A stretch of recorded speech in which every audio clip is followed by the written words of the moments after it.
No 4. līdz 5. februārim Talsu sporta hallē norisinājās Latvijas čempionāts badmintonā. Čempionātam bija pieteikušies teju 100 dalībnieki, to skaitā arī vairāk spēlētāji no Talsu novada. Pirmajā sacensību dienā laukumos tika spēlētas vīriešu, sieviešu un jauktās dubultspēles, bet svētdienā par medaļām cīnījās vīriešu un sieviešu vienspēlēs. Sacensībās piedalījās 53 vīrieši un 38 sievietes, pārstāvot lielu daļu Latvijas pilsētu. Jau iepriekš Talsos ir notikuši Latvijas čempionāti badmintonā jauniešiem, šogad pirmo reizi Talsos sabraukuši pieaugušie badmintona spēlētāji. Visu dalībnieku līmenis ir augsts, tāpēc spēles norisinājās interesanti. Šis ir cits līmenis. Ir sabraukuši vadošie visi Latvijas spēlētāji, pat sabraukuši no tādiem vietām kā Nīderlande, Dānija, kur mūsu cilvēki ir nodevušies badmintonu studijām, jeb profesionālajai spēlēšanai.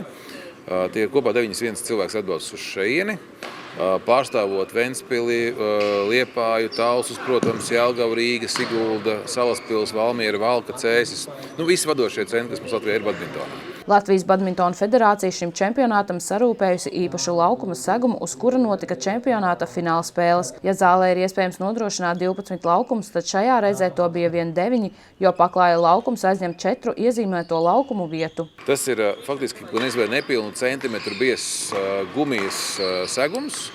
Tā nav gluži gumija, tas tāds gumijas izstrādājums, ja tā tu var pateikt. Un, protams, ka ja tu lec līdeciņā un lec no 3 metros guļus un visādi izslīdes špagatos un tam līdzīgi, tad to patīkamāk darīt uz šādu segumu nekā uz koku grības.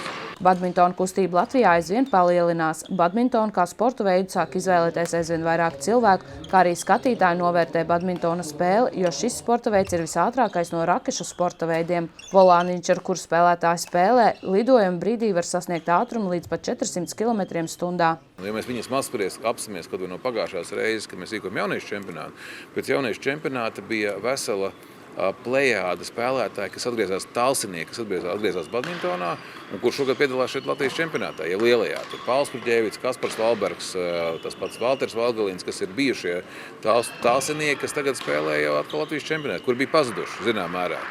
Un ja mēs tos cilvēkus atgriežam un savukārt šitāds pasākums dod impulsu, lai cilvēks saprot, mēs arī gribētu trenēt, jo katru reizi, kad mēs pieņemam vārdu badmintons, kāds vecāks iedomājas, tas ir foršs sporta veids, kāpēc es neesmu savu bērnu. Un ja mēs atceros pagājušā gada ciparus, kad Talsos bija kaut kā 20 kapekām bērni, tad tagad jau ap 40 bērniem trenējās regulāri Talsos. Un tas cipars nepārtraukt pieaug. Tā skatā arī pateicoties šādiem čempionātiem. Vecāki piedāvāja pamēģināja, iepatikās, un tad tas man aizrāva. Un tad tagad tā arī turpina spēlēt. Labi padodās, un tad vairs man tas patīk. Viņš diezgan atraktīvs, jo tur ir vairākas vairāk veidi iekšā, gan izturība, gan ātrums un reakcija, un tas viss kopā. Un patīk tas, ka daudz var piedalīties un nav tur tādas noteiktas normas, tā kā citās sportveidos, kuram jābūt baigi lielam augumam vai tā, bet šeit var spēlēt viss, un tādā ziņā tas ir labi. Tas ir ļoti smags sportveids. Tur ir vajag ar prātu spēlēt, un tev ir jābūt ļoti fiziskam, aktīvam, un jā. Jā, diezgan sarežģīts, diezgan daudz jādomā. Jā. Tā kā šis ir pieaugušo čempionāts, tad mums te īpaši izredzes nav tik pie labām vietām, bet cīnīties un spēlēt var. Jā, ir vērts cīnīties. Ir ko censties, kur augt. Šajā čempionātā sieviešu dubultspēlēs pirmo vietu ieguva Monika Radovska un Jekaterina Romanova. Jauktajās dubultspēlēs pie zelta medaļas tika Guntis Lavrinovičs un Jekaterina Romanova. Vīru dubultspēlēs labākie bija Niks Podosinoviks un Renis Sefers. Sieviešu vienspēlēs labākā bija Monika Radovska, bet vīriešu vienspēlēs jau 3. gadu pēc kārtas zelta medaļu saņēma Niks Podosinoviks. Baiba Demberga, Kriss Rudaks, Talsu televīzija.